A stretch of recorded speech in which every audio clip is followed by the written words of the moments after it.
sudden it dawned on me exactly what I said earlier. Like, I needed something that could help me track what to do. And so I realized, oh my God, I do this 10 times a day, 20 times a day with my patients right now. That's all I need to do. I need to reverse engineer it. Welcome to the Dr. J.J. Thomas Podcast. Welcome to the Dr. J.J. Thomas Podcast. I'm Dr. J.J. Thomas. Thank you for being here as always. I want to tell those of you that don't know me yet just a little bit about where I am, who I am, where I come from. Basically, I'm just a PT, just like many of you. I have been a PT for 23 years, opened my first cash-based practice 10 years ago. And I did so out of a sheer desire to do right by my patients and my family. And since then, my practice has grown exponentially in a way that gave me financial freedom that I really never could have dreamed of. So this podcast, all the episodes, including this one, are entirely driven to help you guys do the same for you, for your family, for your patients. So hope you like it. Thanks for tuning in. Today's episode, I think it's going to be a cool one because it deals with a barrier that I really struggled with and I think was one of the number one things that helped me get over the hurdle of being able to actually take the plunge and go for opening my cash-based practice. And what it is basically reverse engineering your way to a successful cash-based practice. This concept of reverse engineering, it's not new. It's something we do all the time. In fact, if you think about how we handle all of our patients, every single patient scenario that we deal with comes down to reverse engineering for them. So you have a young high school athlete come in to your office and say they're a football player and they come in and they're 2 weeks out post-op ACL and they're like, oh my God, I'm a sophomore. Next year's a big recruiting year for me. I need to get on the field next fall. I need to do this. I have 10 months. Is that reasonable? Heck yeah, it's reasonable. How are we going to do it? We're going to reverse engineer it. That's what we do every single day with all of our patients. Same thing if we have, someone who's going to run a race or even someone who, let's say, actually, I just had somebody interested in running the Leadville 100. So 100 miles, that's a huge feat. Could be very overwhelming. How do you make it not overwhelming? You reverse engineer it. You get your stats, right? You have to know two main things. You have to know where you are and where you need to go, right? That's how we reverse engineer for our patients. Turns out, reverse engineering for your cash-based practice is exactly the same way. What you need to do is figure out where you're starting from, and you need to figure out where you want to get to. So I'm going to show you how to do that with some number examples, and I think it's really going to help you. So let me back up though, because I think every good episode deserves a story behind it. And so I want to share with you the story of the moment that I realized that this was how I was going to figure out how to do my cash-based practice. I was in the insurance-based world. As I said, I was there for 13 years before I decided to move on and make some decisions about moving on with my life and doing things that were important to me, like treating patients the way they deserve to be treated. And this one night, I'd treated it was like 35 patients that day. It was a rough one. And I still had notes that I hadn't finished from the day before. And I got home late. My husband had already put the kids to bed, so I missed them. And I still had notes to do. And man, I was sour-faced, I was like bummed and unhappy and unfulfilled. And so I'm sitting on the couch and I'm doing my notes and I'm bitter at the world and I'm frustrated. And I was like, I got to do something about this. Like, I can't keep doing this. I'm not even fun to be around. And I'm missing time with my kids. So all of a sudden it dawned on me exactly what I said earlier. Like, I needed something that could help me track what to do. And so I realized, oh my God, I do this 10 times a day, 20 times a day with my patients right now. That's all I need to do. I need to reverse engineer it. So I pulled out the numbers. I'm a Mac user. So I pulled out the numbers section of the computer and I just started cranking some numbers. And I just started like, well, what would it look like if I did this? And what would it look like if I did this? And how much money do I need to actually bring in so that I'm financially in the same place I am now or better? And so all these questions started coming up, and with those questions came answers. And this is the structure of how we do this, okay? So the first thing you have to ask yourself, well, let's actually say this. The first equation you need to think about is essentially you need to reverse engineer.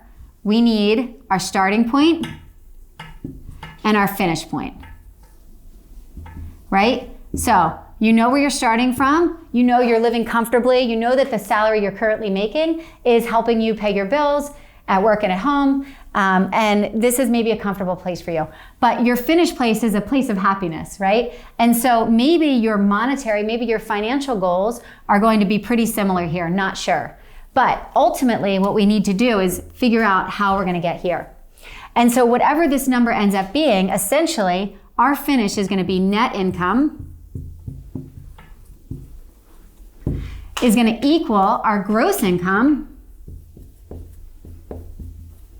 minus our overhead, right? Very simple math, very simple math. This is literally how I did it. All of a sudden I was like, okay, I need to figure this out. How much money do I need to be able to make? How much money do I need to be able to bring home to make, basically to make me able to justify this move to my husband, right? And for my family. And so this number I had to come up with, speak with my husband about what does this number look like? It had to at least at a very minimum be what my current salary was at the time. The next pieces we are gonna fill in are your gross income and your overhead, right? Let's start with overhead because overhead's like an obstacle, right? So let's think about overhead. Overhead, examples of overhead, the big ones, in a very simple cash-based practice model are, one, rent, right? You're gonna have to be somewhere. You're gonna have to have a location. That's a biggie, right?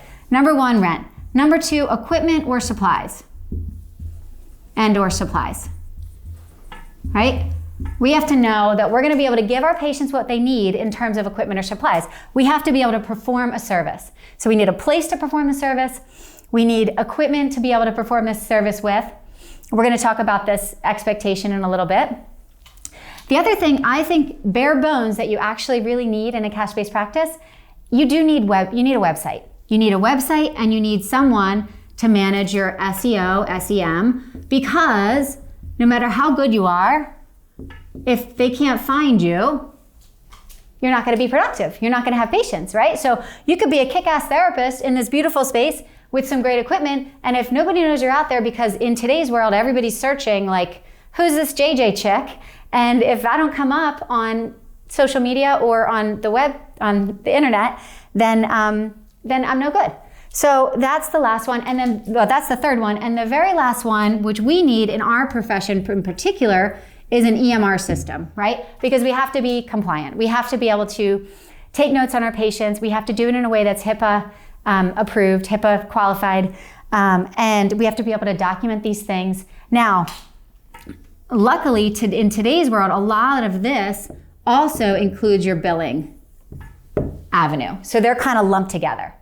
So the overhead expenses are four main big things, right? We have our rent, we have our equipment, supplies, our website, and our EMR, which also will include billing. Let's take a look at what that financial expectation is gonna be, that financial picture. Rent's a big one, but to be honest, the cost for rent is gonna vary greatly. If you signed up to receive our free book online, you can, if you haven't, click the description and the link below. We talk about ways to minimize the cost of a location, right? Subleasing from other places. Maybe you join in to like a CrossFit community. Maybe you sublease space from another clinician, maybe a different doctor's office, a massage therapist, or a chiropractor. Find ways to, the ebook describes ways that you can keep costs low. So that could be anywhere from $500 per month to really about $6,000 per month. That's a six. Is probably a reasonable range to expect for cost for rent or location. Just to give you my own example, when I started 10 years ago, I did exactly what I say in my book. I chose two locations because I was feeling out different markets, essentially. I was feeling out different locations. And I was fortunate enough to make some good networking with two great options. One was a personal trainer who was established in the area. He's actually local to here, and well-respected, great trainer. And he had a great space. And I said to him, look, I'm just getting started. I'd love to be able to sublease space from you when you're not busy, if that's okay. I'll bring my table. We'll talk about equipment in a second. He was like, absolutely. Our deal was I paid him $20 for every patient I saw that day. So the cool thing about that cost setup is that I only paid him for time that was financially productive for me. So if I didn't have patients and I wasn't there, I wasn't paying. If I had patients, then I paid him a portion of that. So that's one structure that might really benefit you if you're just starting out in your own cash-based practice. The second option that I had in my own cash-based practice was a friend of a friend was a tennis pro, at a golf and tennis club. And this guy was trying to boost the morale in the community and really just trying to offer good services for his customers, for his members. And so what we worked out is he was an hour away, so I didn't want to be there a lot, but it was such a great deal. He offered me $200 a month to come in once a week, so 4 days in a month. I could stay as long as I wanted. I could use all the equipment. I could set myself up wherever I wanted. It was so low cost that I took him up on it. So essentially, I was around that $500 per month part initially, which was great. If you can find something like that, excellent.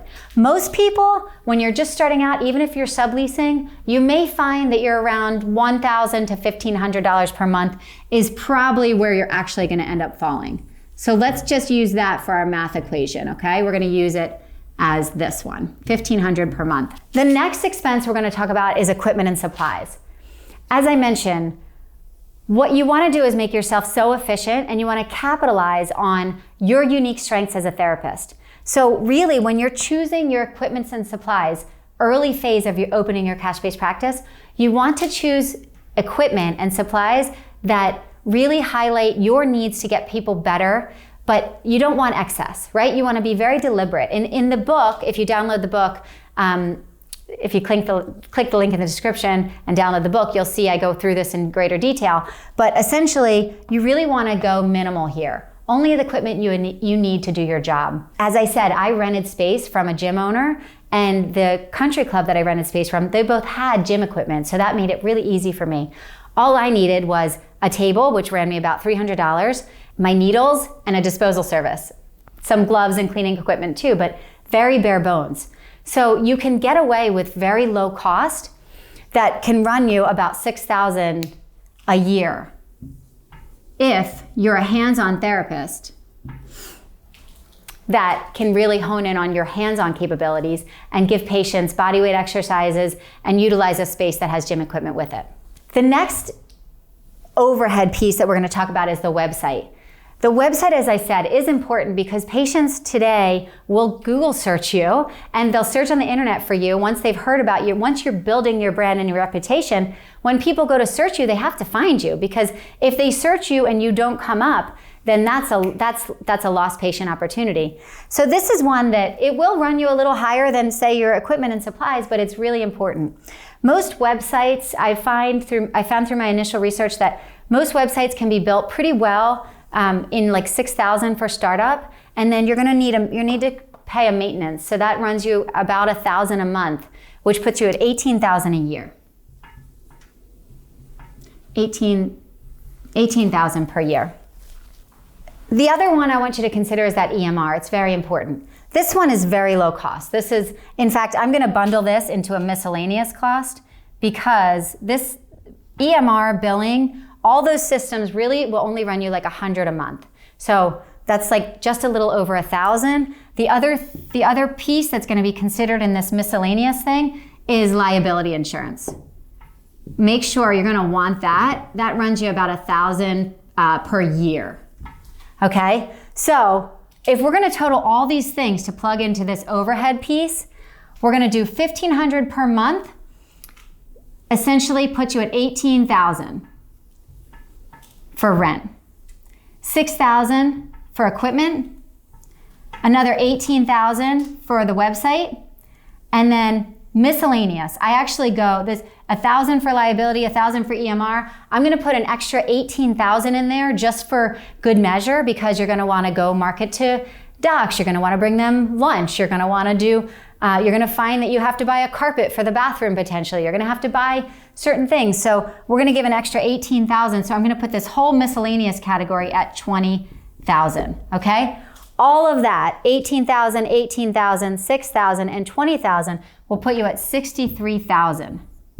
So 63,000 is a pretty good expectation of a decent overhead for a cash-based practice startup, okay? For physical therapists. Assuming you can keep the rent down to like $1,500 a month, which as I said, is very doable. Mine was close to $500. So now we have this. This is 63K, okay? I'm gonna make some room for the gross income part of this. You got it? 63K, that's our overhead. So we're gonna make room. We're gonna talk about the gross income. What you need to do to figure out your gross income is, number one, you have to figure out what you're worth, okay? Now, I will say, I've had too many friends that are afraid to charge what they're worth. You have to really do the research so that you're comfortable with the number you come up with. And by do the research, what I mean is look around to the area that you're in. Look around to other cash-based clinicians. It doesn't have to be physical therapists. It could be a cash-based chiropractor. Most massage therapists and acupuncturists are cash-based. Look at the rates they're giving and compare yourself in terms of your value. What service, not only what services you're offering them, but your ability to make changes, move the needle for them in their goals, in their ability to move, in their physical injuries. And so with that information, you're gonna come up with a rate for yourself. I will say that when I first started 10 years ago, my rate was about $170 an hour. Pretty average now is $200 an hour. Ours is, you're always welcome to go to our website at primalphysicaltherapy.com and look at our rates now. But I would say a pretty decent startup for most physical therapists on average is about $200 per hour, okay? So what I want you to reverse engineer here, we're on the gross income piece, right? You've come up with a rate. I'm gonna use $200 per hour as a general rate because I know a lot of friends that start at that. So $200 per hour. And then we're gonna reverse engineer. We will have to get back to this net income, right? So what we're gonna do is we're gonna say, how many patients do I have to see in order to come up with a gross revenue, gross income, that's income, with a gross revenue that once I take away my overhead puts me where I need to be or better. And so let's just start, this is literally what I was doing on my couch 10 years ago when I was trying to figure this out. Let's say at $200 an hour, let's say I can fill my book with 15 full hours per week of patient time, okay? Only 15. How many patients are you seeing now in your insurance-based practice, right? How many hours of treatment are you seeing? At least 40, right? And you're probably seeing multiple patients at that time. So imagine a scenario now where at $200 an hour, you're seeing 15 patients per week, not per day, per week. So really good quality one-on-one time where you're making a difference in those patients. And let's say that you're gonna do that for 48 weeks. Okay, because I like vacation. I wanna go away with my family. I'm gonna give myself 4 weeks vacation. That equals $144,000 gross income. Not too shabby, right? Compare that, so that's 15 hours of productive time with patients. Compare that to your 40-hour work week. Now, remember, we don't have benefits in our cash-based practice, right? Necessarily, we have to account for that. That's another piece that could go into overhead, but even if you take out the benefits you're getting from your current insurance-based salary, you're not coming close to that. And that's at productivity of 15 hours a week. Very doable. Let's see what happens if we take this now from 200 hours and let's say, you know what, I'm doing great. I built a good brand. People in the community are getting to know me. They're understanding what I'm about. They're getting better. They're telling their friends and family. I now have 25 productive hours a week. I'm gonna work 48 weeks because I still wanna go visit my family and go away for holidays. And now I'm at 240,000. 240,000 gross income at a 25-hour a week productivity time. Pretty damn good. So let's plug this in now. So this was 63,000, right? So if I'm able to be productive with patients for 25 hours a week and I have the overhead we talked about, we have 240K minus 63K, that equals 177K. Well, shit. Why aren't we all doing this, right? When you see that number, it takes away the fear a little bit. I can get 25 hours worth of patients in a few years, right? I can surely get 15 hours worth of patients in, if it takes me a year, I'm still, that number is gonna get a lot better. It's not gonna take me a year to get 15 hours patients because I'm a damn good therapist. If you heard my last episode, where I talked about who is cash-based practice right for, it's right for those of you that are damn good therapists, and it's right for those of you that wanna give your patients good care, and it's right for those of you that are tired of getting paid shit for what you do, even though you're working your ass off. Now all of a sudden the numbers make sense. Now you're getting paid for how hard you work and the product, the delivery, the result that you're actually bringing to your patients. When you see this, you're like, oh my God, I can actually have my cake and eat it too. I can actually get my patients better, spend one-on-one time with them, do things the way I was originally trained to do it in physical therapy, and fulfill my dream and passion of helping people in a way that's relational, right? And feeds both of our relationships. And I can actually bring enough money home to feed my family and pay my bills, both at work and at home. What the heck? Now, yes, this is amazing, and if you're considering it and you have all those things that I've talked about in other episodes, 100% you should do it. But I would be remiss if I didn't talk about some of the obstacles. So I'm actually gonna leave that up there because it's just too good. So I want to keep you reminding of that. But let's talk about why some of the obstacles that we still do need to consider. Really, there's two big ones, okay? I think I'm gonna use this. We'll see this up here. There's really two big obstacles that we need to consider. One is, I mentioned to it earlier, like the business learning curve, right? Whoop. The business learning curve, I'm gonna call it. That's my curve. Like I said, businesses, physical therapists, some of them are very business-minded and come out business-minded, and they have both. Many of us are really kind of patient-centered minded, and the business side is scary. And so what you need to realize in order to get from the scary place of being a business owner to being able to take the plunge and actually going for your dream of owning a cash-based practice is you have to recognize that, guess what? If you're not great at business, there are tons of people you can hire to help you with this, right? There are lawyers you can help. There are consultants you can hire to help. There are tons of avenues. You just have to, as I said in the beginning of the episode, you just have to be a problem solver and a leader in order to tackle those problems. Reverse engineer it, just like we do with our patients.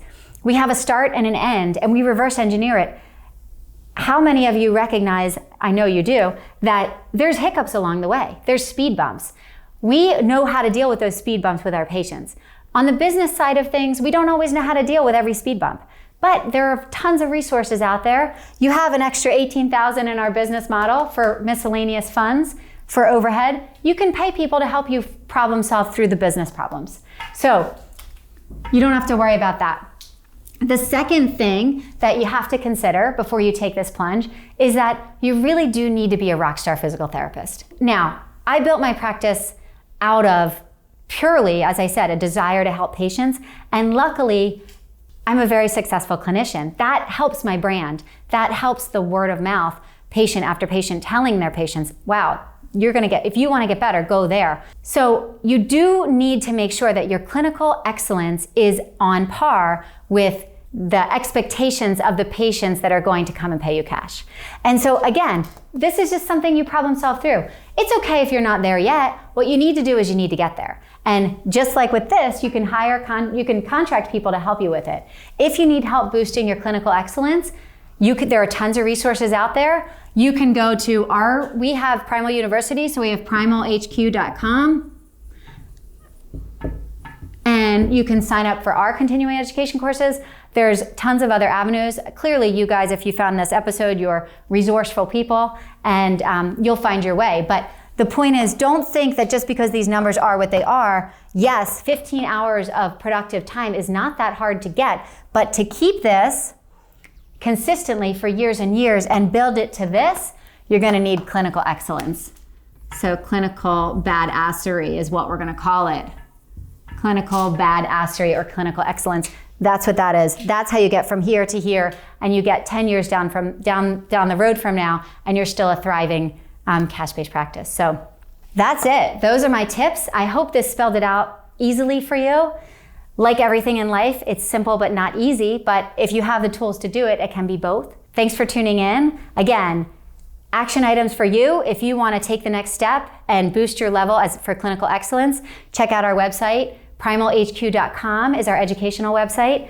And if you want to hear more about the cash-based practice tips that I give, they're more than tips, they're really must-dos, and how I chose my space, my overhead list, like how to choose space, all of those things, they're all clearly lined out in the free ebook that you can have access to by clicking the link in the description. Looking forward to catching up with you again. Talk soon.